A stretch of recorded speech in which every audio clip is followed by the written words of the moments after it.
Elon Musk brutally humiliated Disney and explained why the company is being destroyed by its own immoral inner politics.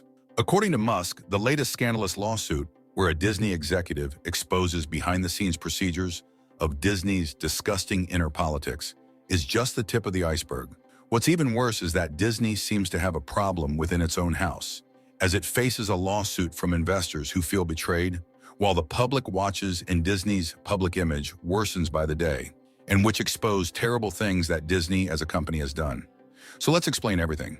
So Elon Musk and Disney's investors are financing a giant lawsuit against Disney that accuses the company to be manipulative and only allowing one way of thinking, speaking, or acting in their company.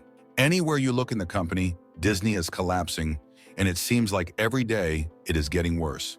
For example, former longtime Disney business analyst Deborah Violanti, who is suing Disney, claims that they unfairly fired her from the company because of her age. She thinks she was let go in 2024 for her age. In addition, a former Disney employer, Deborah, confessed that the company's hiring policies discriminate against older people.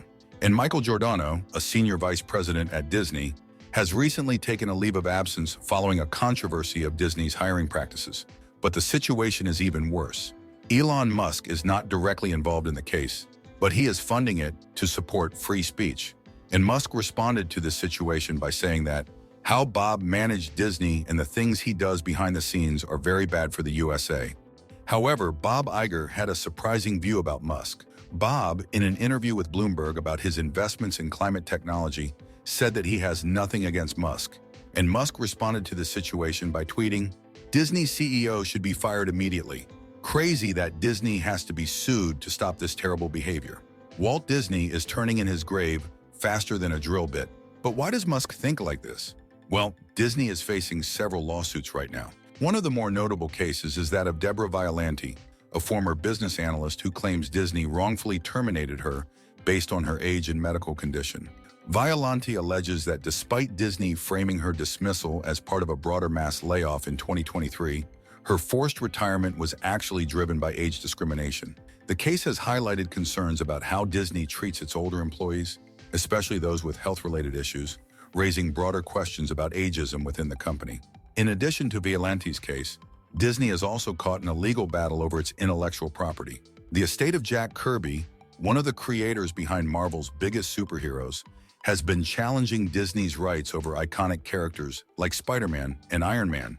At the same time, Disney is facing accusations from investors who claim the company misrepresented the profitability of its streaming service, Disney+.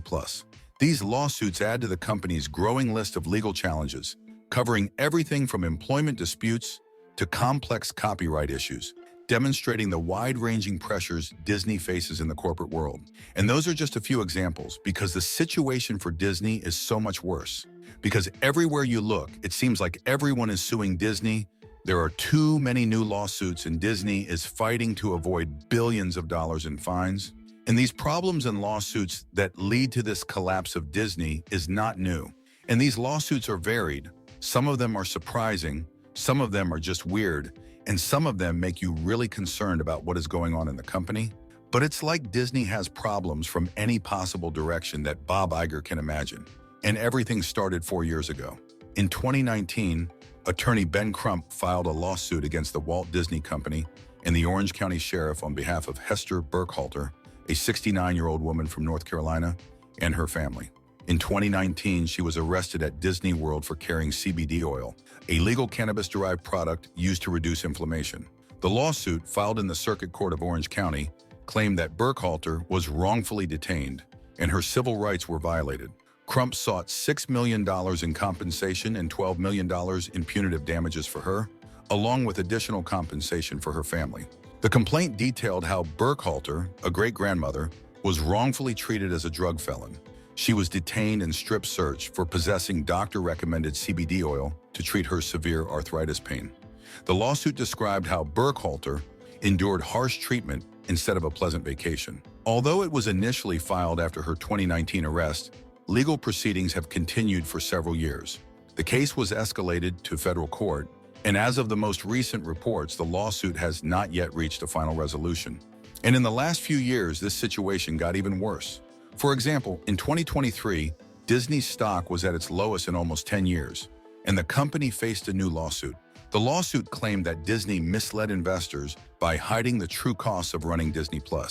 They were accused of lying about how much money they were losing in order to achieve high subscriber numbers and falsely claiming that the streaming service would be profitable by the end of 2024. Investors also alleged that Disney unfairly shifted costs by releasing Disney+ content on older platforms to cover up marketing and production expenses. A lawsuit filed on August 23, 2023, in a California court was the third one accusing Disney of misleading investors to boost Disney+ subscriptions.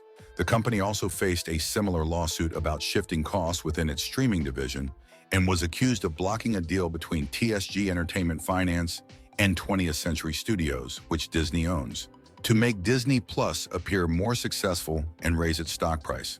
The lawsuit stated that Disney's executives hid the high expenses and difficulties of maintaining subscriber growth while dealing with massive costs to create content.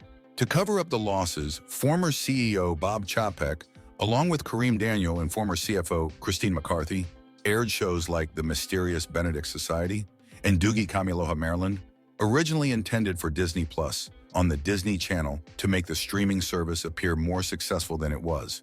Investors challenged the executives' statements about the platform's growth.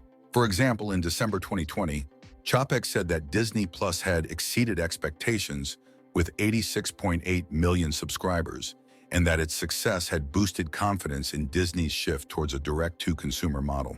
He repeatedly claimed that the service would be profitable by the end of 2024, which the lawsuit argued was a significant overestimate without any decline in expected profits for the service. After admitting that subscriber growth had slowed in 2021, Disney reported in 2022 that it had missed analysts' expectations by a wide margin in terms of revenue, sales, and earnings. In the fourth quarter of 2022, Disney's direct-to-consumer division, which included Disney+, ESPN+, Hulu, and Hotstar, reported an operating loss of $1.47 billion, much higher than the $630 million loss in the same quarter the year before. As a result, Disney's stock dropped by over 13%. And today, in 2024, the company is collapsing. And it's not surprising, of course. So many lawsuits, so many problems that the company is facing is affecting Disney in a bad way. Disney's downfall, which reached its peak in 2024, was largely a result of years of mounting legal challenges and financial burdens. The company's stock hit a low point recently, with shares dropping to around $82, a 9-year low. Despite this, Disney's financial performance has improved in 2024. In its third quarter, the company reported earnings growth and profitability across its streaming businesses for the first time, driven by strong results in entertainment and sports streaming. Revenue from streaming services like Disney+ and Hulu increased by 9%, though profitability remains a concern due to rising costs and competition. But is it enough? Public image and legal battles continue to plague Disney, however, and the lawsuit is just one of several legal issues Disney faces. Additionally, while Disney is seeing growth in certain areas, such as its partnership with Epic Games and upcoming film releases, the company is under pressure from activist investors and is dealing with the fallout from a major restructuring that some argue has damaged the business. And that's it for today.